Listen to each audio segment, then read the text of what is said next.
hinahanap ko yung sarili ko, nagmo-moment ako, puro masaya ginagawa natin eh. Sisimulan ko po to sa, actually nagkagulatan kami ni Upline Louie. Kasi akala ko, tinext ako ni Sir George na ang topic ko resilience.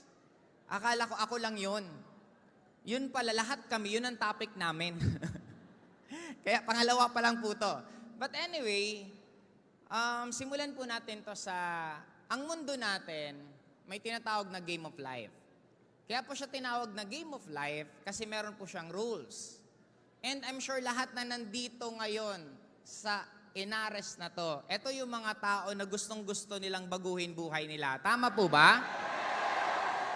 Pwede ko po ba kayong turuan ng mga dapat nyong gawin para 100% makukuha nyo lahat ng gusto nyo? Kaya ihihilingin ko lang po, mag-concentrate kayo ng sobra kasi sobrang